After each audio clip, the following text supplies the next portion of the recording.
नमस्कार, आप देख रहे हैं आपका अपना युग करवट न्यूज चैनल। आपके साथ मैं हूं शोभा भारती। पेश है आज का हमारा न्यूज बुलेटिन। आइए नजर डालते हैं आज की हेडलाइंस पर। युग करवट चैनल से जुड़ी उपलब्धि, सब्सक्राइबर की संख्या 2000 के पार। केजरीवाल का केंद्र सरकार पर हमला, कहा हमें भी गिरफ्तार कर लो। और केंद्रीय मंत्री वीके सिंह ने बताया सरकार के 8 साल का लेखा जोखा। हमारे सभी दर्शकों को हम धन्यवाद देते हैं। आपके प्यार और सहयोग से युग करवट चैनल के सब्सक्राइबर 2000 के पार पहुंच गए हैं। आपके न्यूज़ और कमेंट भी बड़ी तादाद में आते हैं। हम हमेशा आपके विश्वास को बनाए रखेंगे। आप इसी तरह से अपना सहयोग देते रहना।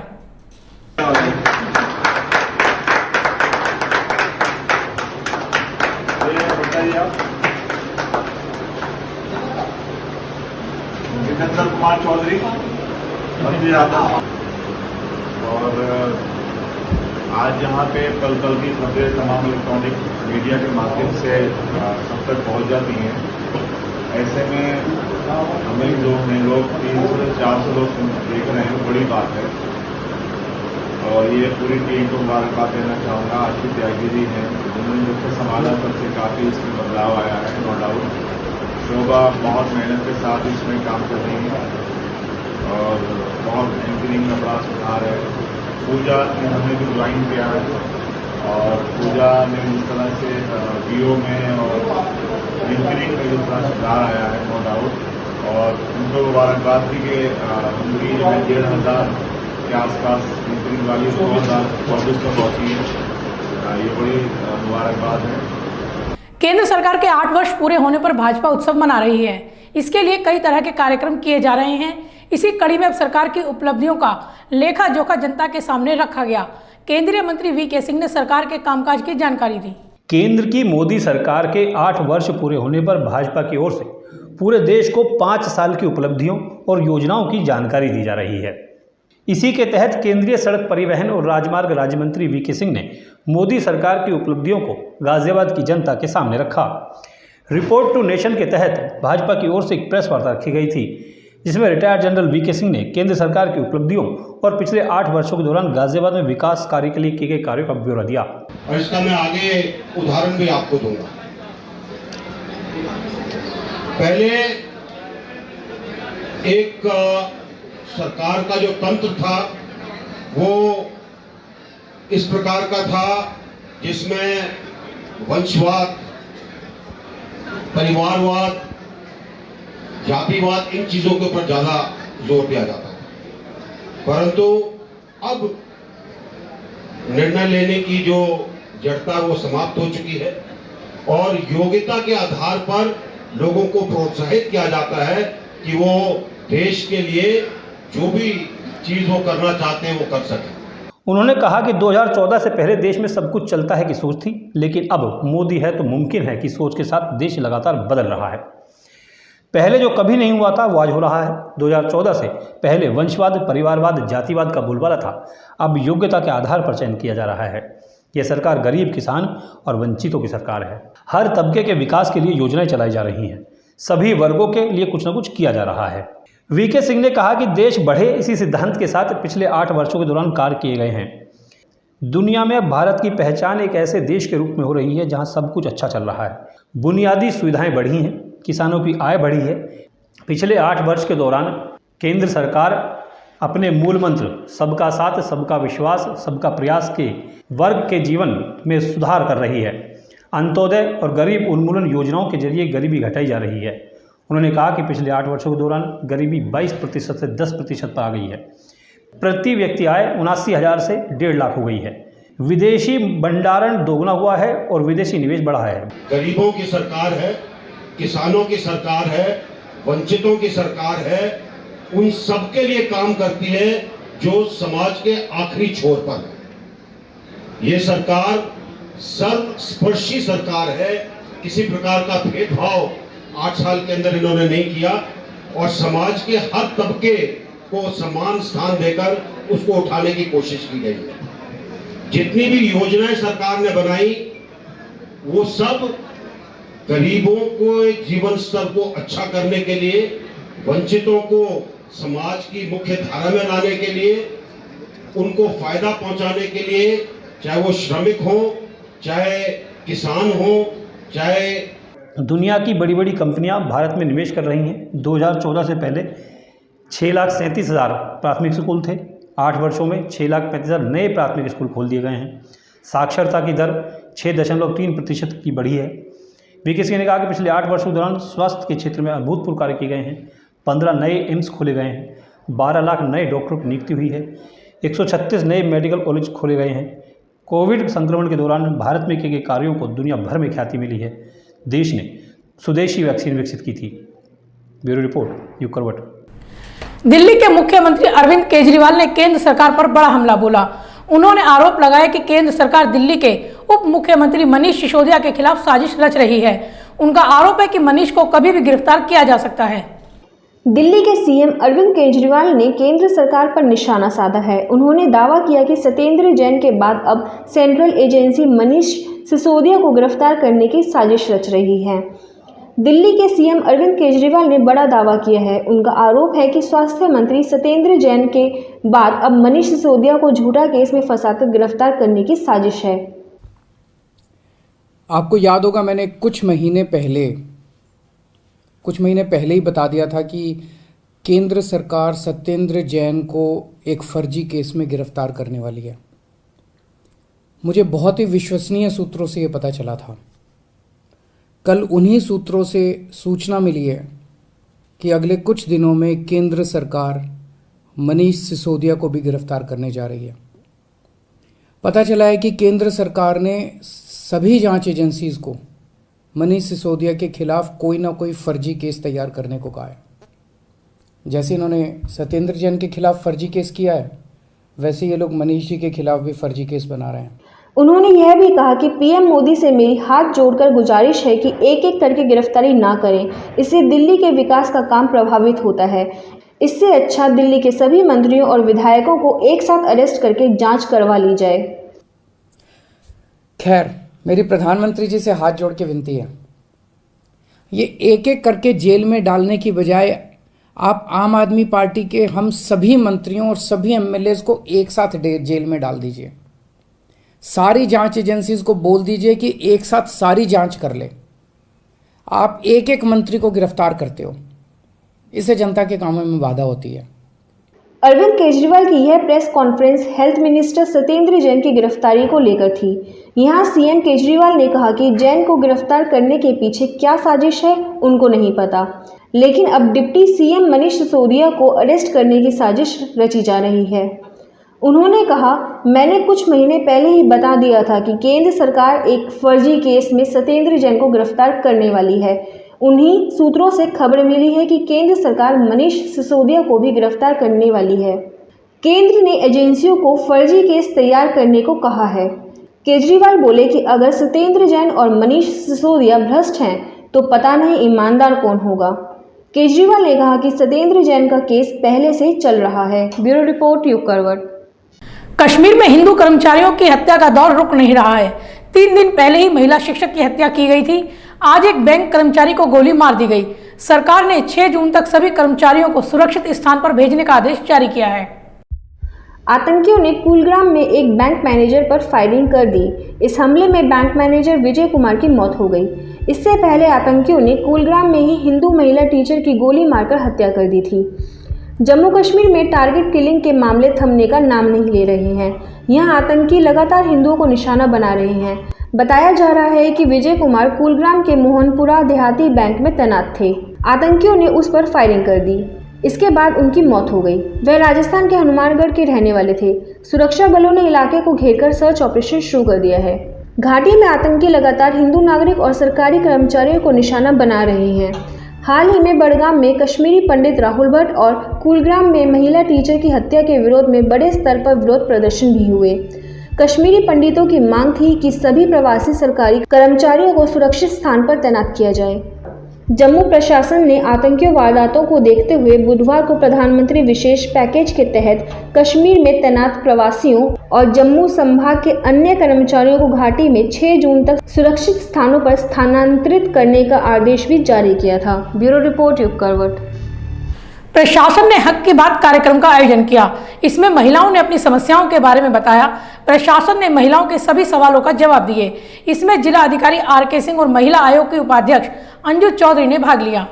मिशन शक्ति अभियान के तहत जिला मुख्यालय में हक की बात जिलाधिकारी के साथ कार्यक्रम का आयोजन किया गया, जहां राज्य महिला आयोग की उपाध्यक्ष अंजू चौधरी और डीएम आर.के. सिंह ने महिलाओं की समस्याओं को सुना और उन्हें उनके अधिकारों के प्रति जागरूक कराया। हमारे लिए गौरव की बात है कि आज वो हमारे बीच में है।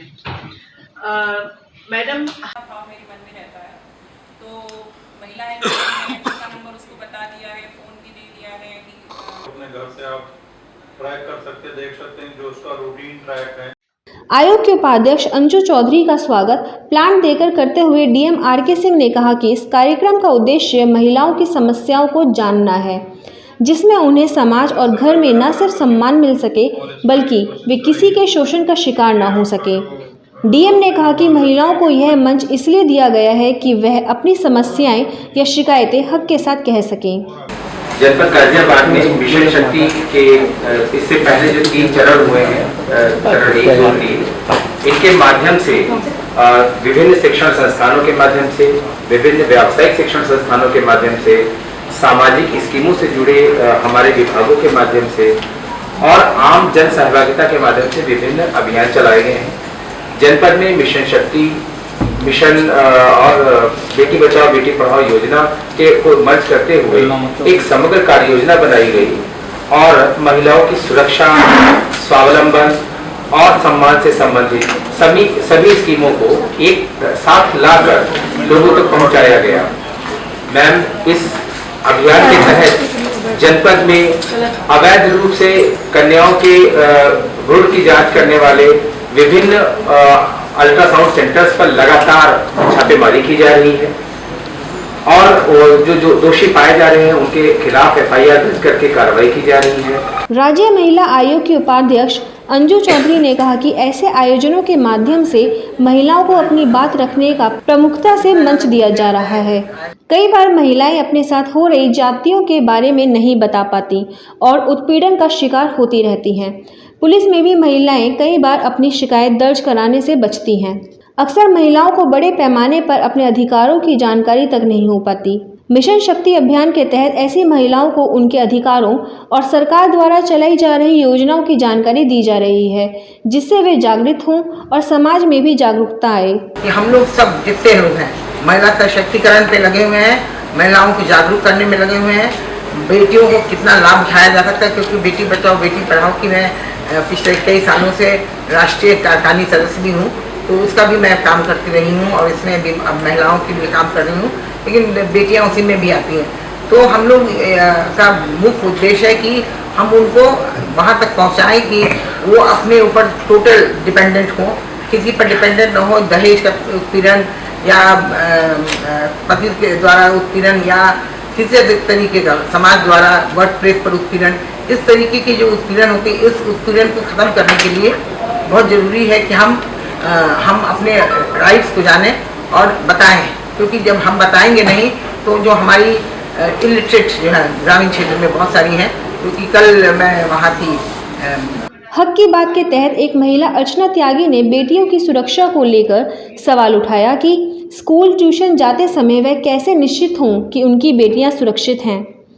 डीएम ने इस पर जवाब देते हुए कहा कि बेटियों के स्मार्टफोन में जीपीएस शुरू कराएं।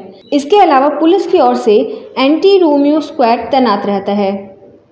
बेटियों की लाइव लोकेशन रहने से अगर वह कोई मुश्किल में आती हैं तो तत्काल स्क्वाड या हेल्पलाइन पर संपर्क किया जा सकता है। ब्यूरो रिपोर्ट यूग करवट। गाजियाबाद में संकरी गलियों से कूड़ा एकत्र करने में नगर निगम को कड़ी मशक्कत करनी पड़ती है। क्यों कूड़ा उठाने वाले वाहन गलियों में नहीं जा पाते?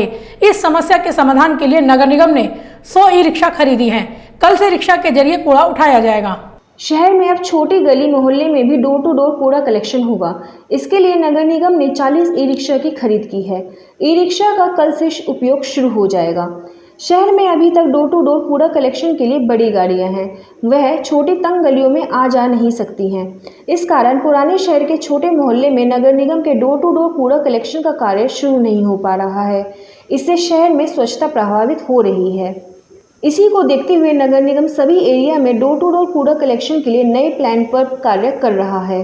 डोर टू डोर कूड़ा कलेक्शन के लिए कई एरिया ऐसे हैं जहां छोटी गाड़ियों की एंट्री तक नहीं हो पाती है।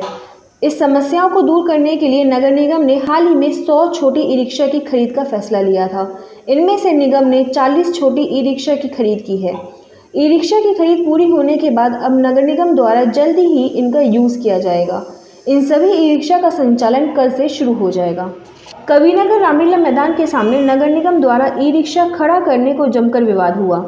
दरअसल सभी ई रिक्शा रामलीला मैदान के मुख्य गेट के सामने खड़ी थी। वहीं से ही होकर शव अंतिम यात्रा वाहन को बाहर निकलना था। गेट पर खड़े ई रिक्शा को लेकर यहां जमकर हंगामा हुआ। इसके बाद ही ई रिक्शा को वहां से हटाया गया। इन सभी ई रिक्शा को कविनगर रामलीला मैदान के सामने मुख्य गेट से सटाकर खड़ा कर दिया गया। विवाद तब हुआ जब ई रिक्शा के खड़े होने से मुख्य गेट से आवागमन बंद हो गया। इस कारण आवागमन पूरी तरह से बंद हो गया। इसी रामलीला मैदान में शव अंतिम यात्रा वाहन खड़े होते हैं। इस दौरान 2 शव वाहन वहां से जाने थे, मगर आगे ई रिक्शा खड़ी थी। उनके नहीं हटने के कारण पैदा हुए विवाद को लेकर हंगामा हुआ। ब्यूरो रिपोर्ट युग करवट। हिंदी भवन में 5 दिवसीय नाट्य समारोह की शुरुआत की गई। इसका आयोजन संगीत नाटक अकादमी और हिंदी भवन समिति मिलकर कर रही हैं। पहले दिन यहां रिफंड नाम का नाटक हुआ, जिसमें शिक्षा व्यवस्था पर कटाक्ष किया गया। 10 मिनट के अंदर शिक्षा मंत्री विद्यालय लोहिया नगर स्थित हिंदी भवन में संगीत नाटक अकादमी और हिंदी भवन समिति के संयुक्त तत्वाधान में 5 दिवसीय नाट्य समारोह का शुभारंभ हुआ। उद्घाटन समारोह में फ्रिंट्स करंधी के लिखित हिंदी अनुवादित नाटक रिफंड का मंचन लखनऊ के कंसर्ट थिएटर के कलाकारों ने किया। इस नाटक के जरिए कलाकारों ने सरकारी शिक्षा प्रणाली पर कटाक्ष किया तो सरकारी स्कूलों की बदहाली की पोल भी खोल दी। कभी बच्चे को 10, कभी इनके पतिदेव को 10। अरे परसों तो इन्हें भी 10 हो गया। दस्ताउनी फैमिली है, दस्ताउनी। ठीक है। ये मैडम मंत्री जी बुलडोजर लेके आ रहे हैं। 1 मिनट में फिटवा देंगे। तो सुनिए, अगर कहीं सेब का छिलका दिख गया, सेब बची नहीं, पेड़ पे कुर्सी ठीक करी भाई। नाट्य समारोह का शुभारंभ दर्जा प्राप्त मंत्री बलदेवराज शर्मा, युग करवट के प्रधान संपादक सलामत मियां, संगीत नाटक अकादमी के नाट्य सर्वेक्षक शैलजाकांत, वरिष्ठ नाटककार और रंगकर्मी जयवर्धन सिंह, हिंदी भवन समिति के अध्यक्ष ललित जायसवाल और महासचिव सुभाष गर्ग ने दीप प्रज्वलित करके किया।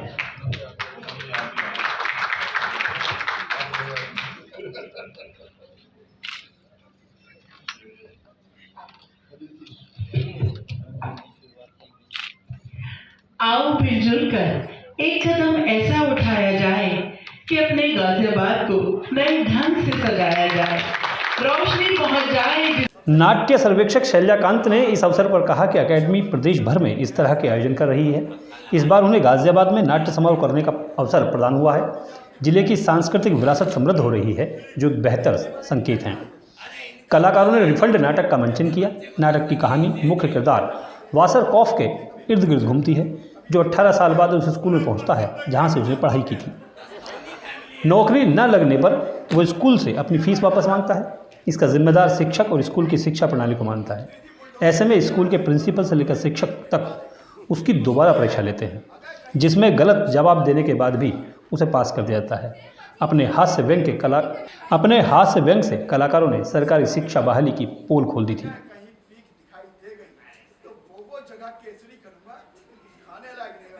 नाटक में दर्शाया गया कि किस तरह उनके द्वारा पढ़ाए जाने पर एक युवक बेरोजगार रहता है, लेकिन सभी शिक्षक अपनी गलती मानने के बजाय उसे सही करने के चक्कर में दोबारा पास कर देते हैं। यही इस नाटक का मूल था। नाटक के समापन पर डीएम आर के सिंह ने कलाकारों को बधाई देते हुए कहा कि नाटक के जरिए समाज को एक संदेश देने का काम किया जाता है। आज मंच पर कलाकारों ने बड़ी खूबसूरती से ये काम किया है। ब्यूरो रिपोर्ट, युग करवट। सिद्धू मूसेवाला की हत्या से पूरे देश में गुस्सा है। गाजियाबाद में भी लोगों ने अपने आक्रोश का प्रदर्शन किया। यहां घंटाघर पर विरोध प्रदर्शन हुआ और लोगों ने कैंडल मार्च निकाला। इस केस की सीबीआई जांच की मांग की गई है। कई संगठनों ने मिलकर पंजाबी गायक सिद्धू मूसेवाला को श्रद्धांजलि दी। घंटाघर स्थित शहीद भगत सिंह की मूर्ति के पास आयोजित कार्यक्रम में बड़ी संख्या में लोगों ने सिद्धू मूसेवाला के चित्र के सामने मोमबत्तियां जलाकर अपनी श्रद्धांजलि दी। इससे पहले घंटाघर से ही एक मार्च निकाला गया। मार्च में लोगों ने हाथों में कैंडल लेकर सिद्धू मूसेवाला के हत्यारों को फांसी की सजा देने की मांग कर रहे थे।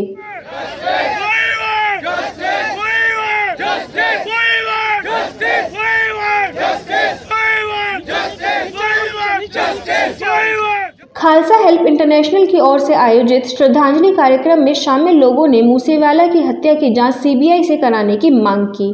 प्रधान गुरप्रीत सिंह रम्मी ने कहा कि सिद्धू मूसेवाला सिर्फ पंजाबियों या भारत के लोगों में ही लोकप्रिय नहीं थे, बल्कि पूरी दुनिया में वे लोकप्रिय थे।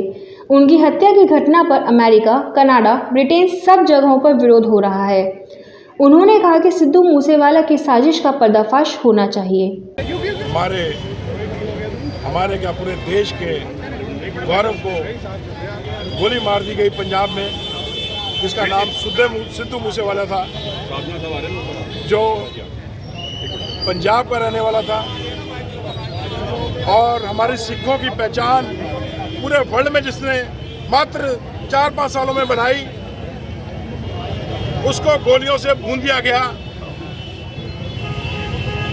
उसके लिए आज यहाँ घंटाघर पे मेरे सारे बुजुर्ग साथी और मेरे नौजवान वीर आज इंसाफ के लिए यहाँ इकट्ठा हुए हैं कि उसके हत्यारों को जो पकड़े गए और बाकी पकड़े जाने हैं उनको फांसी की सजा दें, क्योंकि वो पूरे हिंदुस्तान का गौरव था। पूरे वर्ल्ड में जो आज का यूथ था वो उसके गानों पे गौर करता था। वरिष्ठ भाजपा नेता जगदीश साधना ने कहा कि आप के अध्यक्ष अरविंद केजरीवाल अपने साथ 60 सुरक्षा कर्मियों को लेकर चलते हैं और मूसेवाला जैसे लोगों की सुरक्षा हटा लेते हैं, जिन पर हमला होने की आशंका पहले से ही थी। हम लोग यहाँ पर इकट्ठे हुए हैं अपने सिद्धू जी को श्रद्धांजलि देने के लिए, और ये आपको बताने के लिए, आपके माध्यम से लोगों को पता लगे कि इतना बड़ा अन्याय हमारे समाज के साथ हुआ है, हम ये सहन नहीं करेंगे। और केवल 29 वर्ष की आयु में 24 गोलियों से छलनी कर दिया उस शरीर को, जो कि अभी उभरता सितारा था संगीत के अंदर, जिसने अपनी सारी थोड़ी सी आयु के अंदर पूरे वर्ल्ड के अंदर छा गया था और पंजाबियत को उन्होंने उठाया था।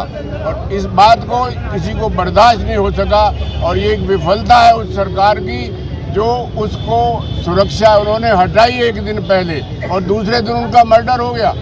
ये कहाँ का इंसाफ है। उप्र व्यापार मंडल के महानगर अध्यक्ष सुभाष छावड़ा ने कहा कि मूसेवाला की हत्या से देश में शोक व्याप्त है। मात्र 28 साल की उम्र में मूसेवाला ने पंजाबी संस्कृति और लोक कला को दुनिया भर में लोकप्रिय बनाया। उनसे कई लोग जलने लगे थे, यही कारण है कि उन्हें निशाना बनाया गया। बहुत ही दुख भरा विषय है कि हमारे बीच में हमारे प्रसिद्ध गायक सिद्धू मूसा जी नहीं रहे। ये सिर्फ सरकार की नाकामयाबी है जिन्होंने उनकी सुरक्षा हटा दी थी। सरकार को पता था कि ये गायक जो है ऊपर चढ़ता जा रहा है और पंजाबी वर्ग क्या पूरे समाज को ऊंचा उठा रहा है। उसके मतलब जो ये गाने गाता था, भजन गाता था, अपने देश के लिए गाता था और साथ में किसी को बर्दाश्त नहीं हुआ। इसी चक्कर में इसका जो मर्डर करा गया है, इसका मर्डर करने के पीछे और भी बहुत से कारण हैं जिन्हें उन्होंने फिरौती तक से मांगी हुई थी। गैंगस्टरों ने जो फिरौती ना देने के कारण आज उसका ये हाल हुआ है, कल किसी का भी ये हाल हो सकता है। इसलिए हम इसको आंदोलन को चालू रखेंगे और हमारी मांग है कि इसकी सीबीआई जांच होनी चाहिए और इसकी आखिर तक जांच होनी चाहिए। चाहे हम उसके लिए अपना खून बहाना पड़े तो हम वो भी बहाएंगे। बजरिया गुरुद्वारा प्रबंधक कमेटी के प्रधान इंद्रजीत सिंह टीटू ने कहा कि सिद्धू मूसेवाला के हत्यारों को फांसी की सजा होनी चाहिए। इस घटना के लिए पंजाब की आम आदमी पार्टी की सरकार जिम्मेदार है। पंजाब एक बॉर्डर राज्य है, यहाँ हमेशा खतरे की संभावना बनी रहती है। पंजाब में अचानक अपराध की बाढ़ सी आ गई है। ब्यूरो रिपोर्ट युग करवट। सहारनपुर के मंडी थाना पुलिस ने बड़ी कार्रवाई की है। लोगों को झूठे मुकदमे में फंसाकर और वीडियो के माध्यम से ब्लैकमेल करने वाले 3 लोगों को गिरफ्तार किया गया है। ये एक हनी ट्रैप गैंग है। थाना मंडी पुलिस ने कुल 3 लोगों को गिरफ्तार किया है, जो एक हनी ट्रैप और एक्सटॉर्शन का गिरोह है, जिसमें व्यक्ति अपने आप को पत्रकार और एसओजी का मेंबर बनाते हैं।